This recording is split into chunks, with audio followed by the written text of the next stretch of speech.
CM Chandrababu sir Davos పట్నం పోయిండు. ఏపీకి ఏ అకాడమీని పట్టుకొచ్చే పని ముంగట చేసుకున్నాడట. కాలిపోయే అకాడమీ పెబ్బ రాజు వట్టి కూటి సార్ను కలిసిండట. మరి చంద్రబాబు సారు చరిత్ర చూసి వట్టి కూటి రాజు సారు కూడా ఉత్తగానే ఏపీకి ఏఐని పంపుతామని అన్నాడా అంటే ఏమో మరి. అన్ని ముచ్చట అరుచుకుందాం పని.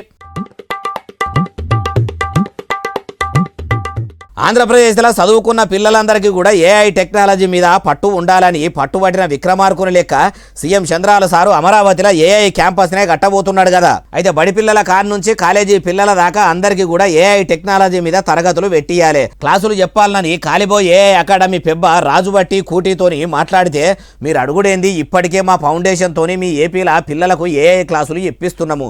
రానున్న రోజుల్లో మీరు చెప్పినట్టే ఏఐ క్యాంపస్ల వాళ్ళకు అప్డేట్ టెక్నాలజీతోని చదువులు నేర్పిద్దామని అన్నాడా అంటే చంద్రబాబు సారు వివరించినాక అనకుండా ఊకుంటాడా అనే ఉంటాడు. అయ్యా సీఎం చంద్రబాబు సారు, ఇప్పుడు ఏఐ నేర్చుకుంటేనో క్వాంటమ్ కంప్యూటర్ను ఏపీలో తీసుకొస్తేనో ఆంధ్రప్రదేశ్ అభివృద్ధి అవుతుందా? మీ ముచ్చట ఎట్లున్నదంటే కన్నతల్లికి చీరదేనోడు పినతల్లికి బంగారి గాజులు చేయిస్తా అన్నాడట. అట్లనే ఉన్నది. ఎందుకంటే ఇప్పటికీ కొన్ని పల్లెలకు తండాలకు తొవ్వలు సాపులేక అడవుల్లో ఉండే బిడ్డలకు పానం బాగలేకపోతేనో కడుపుతోని ఉన్న మహిళలకు పురిటి నొప్పులు వస్తేనో డోలీల మోసుకపోయే దరిద్రం ఉన్నది. మొదల పనులు చేసి అటెనక సిక్కి ఇట్లా టెక్నాలజీ మీద పడితే బాగుండు. ఈ ముచ్చటంతా 3 మాటల ముఖ్యమంత్రి అయిన విజన్ ఉన్న ముఖ్యమంత్రి అయినా మీకు తెలియంది కాదు, యాడ్ చేస్తున్నాం అంతే అంటుర్రు ఈ ముచ్చటిన్నోళ్ళు.